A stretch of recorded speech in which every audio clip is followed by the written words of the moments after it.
Bonjour à tous, donc dans cette vidéo je vous propose deux exercices d'application sur la loi uniforme. On va commencer par l'exercice 21, page 400. Donc on choisit au hasard un réel dans l'intervalle 0,2. Et on note M le point du segment AB correspondant. AB étant le segment 0,2. Donc, là il y a le milieu 1, non pardon, ça va être ici.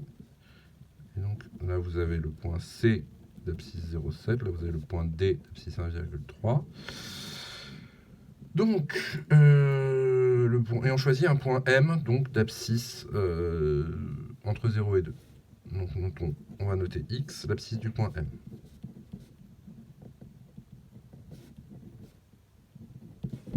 Et donc on se demande la probabilité que le point M soit à égale distance de C et de D. Eh bien, le seul point qui est à égale distance de C et de D sur ce segment, c'est le milieu de CD, c'est-à-dire le point d'abscisse 1.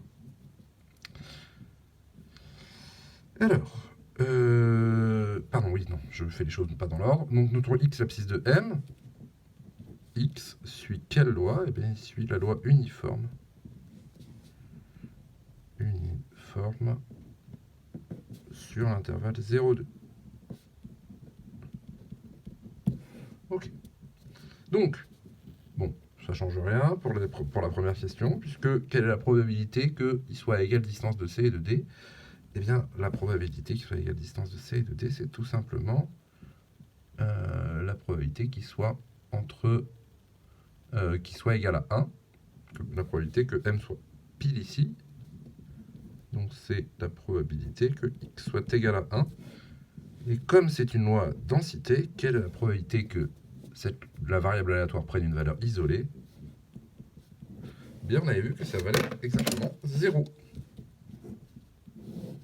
Voilà.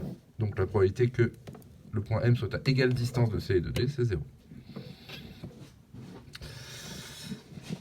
On avait vu donc que c'était pas possible. Enfin, la probabilité de chaque valeur isolée était nulle. On regardait que les probabilités sur des intervalles. Alors, quelle est la probabilité que M soit plus près de D que de C? Eh bien, si on veut qu'il soit plus près de D que de C, ça veut dire qu'il doit être à droite de 1. Donc les points plus près de M de D que de C, c'est les points qui sont là.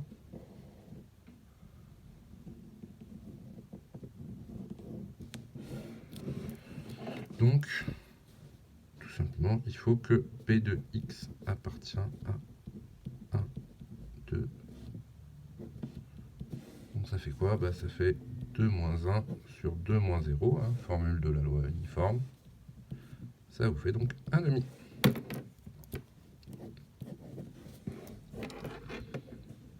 Voilà.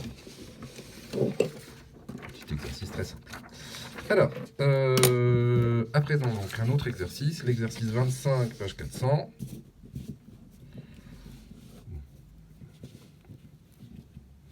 Un exercice qui ne présente pas un intérêt fou, à part celui de vous faire manipuler la formule. Donc, Amine vient prendre tous les matins entre 7h et 7h45, il vient prendre un café chez Zoé. Alors, sachant qu'Amine ne vient jamais en dehors de la plage horaire indiquée et qu'il peut arriver à tout instant avec la même probabilité, quelle fonction densité peut-on attribuer à la variable aléatoire heure d'arrivée d'Amine? Eh bien, tout simplement, c'est la loi uniforme sur 0,45.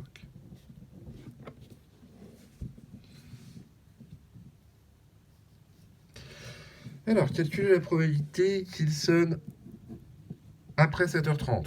Donc, petit a, donc c'est la probabilité que x, l'heure d'arrivée d'Amine, appartienne à, donc après 7h30, c'est 30,45. Hein, je vous rappelle, donc c'est toujours, on se fiche que les crochets soient ouverts ou fermés. C'est la même chose pour une loi densité.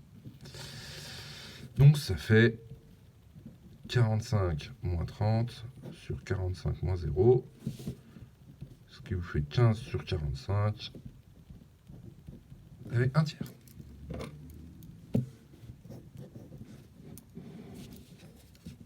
Une chance sur 3 qu'il arrive après 7h30.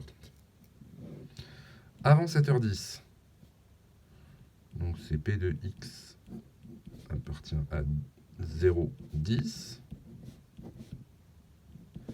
Ça vous fait donc 10 moins 0 sur 45 moins 0.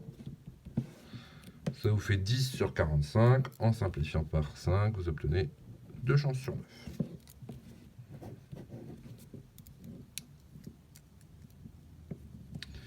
Entre 7h20 et 7h22, donc c'est P de x appartient à 20, 22.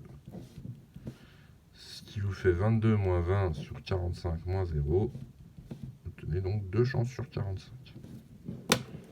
On ne peut pas simplifier plus. Et enfin, à 7h30 exactement,